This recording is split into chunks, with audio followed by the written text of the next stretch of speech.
बिस्मिल्लाहिर्रहमानिर्रहीम। मोअज़्ज़िज़ सामीन और नाज़रीन, अस्सलाम वालेकुम। उम्मीद करती हूँ कि आप लोग खैरियत आफ़ियत से होंगे। आज एक और बेहतरीन वीडियो के साथ आपकी खिदमत में हाजिर हैं। आज की इस वीडियो में मैं आप लोगों को दुआए नूर के बेशुमार फ़ायदे और दुआए नूर को जुमे वाले दिन पढ़ने से क्या हासिल होता है इसके बारे में बताऊँगी, और फ़ज़ाइल और बरक़ात बताने के बाद आखिर में मैं आपको जुमे वाले दिन दुआए नूर के तमाम वज़ाइफ बताऊँगी। एक दिन पैगम्बर खुदा सल्लल्लाहु अलैहि वसल्लम मदीना मुनव्वरा की मस्जिद में तशरीफ़ रखते थे कि हज़रत जिब्राईल अलैहिस्सलाम आए और अर्ज़ किया, या रसूलल्लाह सल्लल्लाहु अलैहि वसल्लम, खुदा ताला ने आपको सलाम कहा है और ये तोहफ़ा दुआए नूर आपकी उम्मत के लिए भेजा है। ये दुआ आगे की उम्मतों पर ना भेजी थी, मगर तुम्हारी उम्मत के बख्शिश के सबब करके भेजता हूँ। इस दुआ को पढ़ने वाला और पास रखने वाला ऐश व इशरत से दुनिया में रहेगा और ईमान की सलामती से मरेगा। इसको पढ़ने वाला कभी कर्ज में मुब्तला ना होगा, ना वो बीमार होगा, हमेशा सेहत और सलामती से रहेगा। और इसको अपने पास लिख के रखने वाला बलाओं और गम से और ज़ालिमों के जुल्म से आज़ाद रहेगा। और अगर वो जंग पर जाएगा तो फ़तह और नुसरत पाएगा। वो हमेशा अगर किसी सफ़र में भी जाएगा तो सही और सलामत वापस आएगा। इस दुआ को पास रखने वाला और पढ़ने वाले पर अल्लाह ताला की नज़र रहमत होगी।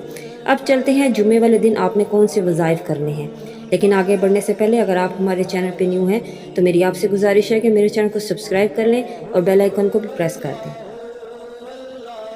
दुआए नूर इस्मा इलाही का बेहतरीन मजमू है, इसलिए इसके तमाम ख्वाहिश वही हैं जो अल्लाह ताला के नामों के हैं। लेकिन चूँकि अल्लाह ताला के नामों को खूबसूरत अंदाज में इस दुआ में बयान कर दिया गया है, इसलिए इसके ख्वाहिश और फ़वाइद बेपनाह हैं। इस दुआ को हसूल कश, मुशाहदात, नूर, कुशादगी बातन, बुलंदी दर्जात, इज़ाफ़ा रिस्क, तस्ख़ीर मखलूक और हर काम में आसानी के लिए पढ़ा जाता है। हर नेक काम के लिए बहुत अक्सीर और मुफीद है।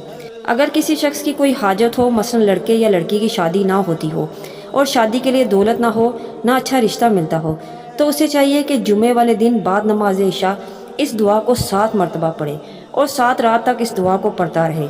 इस पढ़ाई को जुमे से शुरू करके अगले जुमे तक पढ़े और आखिरी दिन अल्लाह के हुजूर अपनी हाजत के लिए गिड़गिड़ा कर दुआ करे। इंशाअल्लाह जो भी मसला होगा फ़ौरन अल्लाह की मेहरबानी से हल हो जाएगा। अगर किसी शख्स को कोई तंग करता हो, यानी कि कोई जालिम हो, उसे नुकसान पहुंचाता हो, या शैतान के शर का उसको डर हो और वो किसी मुसीबत में मुब्तला हो, तो उसको चाहिए कि इस दुआ को हर जुमे को 11 दफ़ा पढ़ना या 3 दफ़ा पढ़ना अपना मामूल बना ले।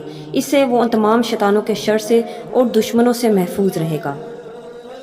अगर कोई शख्स किसी मर्ज़ में मुब्तला हो और वो सेहत याब ना हो रहा हो, तो इस दुआ को जुमे वाले दिन 11 मरतबा पढ़कर पानी पे दम करके पिलाएं। इंशाअल्लाह इसकी बीमारी ख़त्म हो जाएगी और ये जल्द सेहत याब हो जाएगा। ये दुआ अदाए कर्ज, फ़िक्र फ़ाक़े को दूर करने के लिए बहुत मौसर है। इसलिए जो फ़िक्र फ़ाक़े से खलासी चाहता हो तो उसे चाहिए कि इस दुआ को हर जुमे को 11 मरतबा पढ़ना अपना मामूल बना ले। इंशाअल्लाह कर्ज़ा उतरने का कोई ना कोई ज़रिया बन जाएगा और गुर्बत अमारत में तब्दील होने के आसार पैदा हो जाएंगे और थोड़े ही अरसे में वो अमीर व कबीर हो जाएगा। जो शख्स दुआए नूर को अपने घर या कारोबार के मुकाम पर रखे तो इंशाअल्लाह इस दुआ की वजह से वहाँ अल्लाह की रहमत और खैर बरकत रहेगी। गर्ज़ ये कि इस दुआ को हर रोज़ 1 मरतबा पढ़ लेना दीनों दुनिया में फ़लाह निजात का सबब है, लिहाजा इसे 1 मरतबा पढ़ लेना बहुत बेहतर है। मैं उम्मीद करती हूँ मेरी आज की वीडियो आपको पसंद आई होगी। वीडियो पसंद आई है तो लाइक और शेयर कीजिए और अपनी कीमती राय को ज़ाहिर कमेंट्स में ज़रूर करें। मिलते हैं नेक्स्ट वीडियो में एक न्यू टॉपिक के साथ। अल्लाह हाफिज़।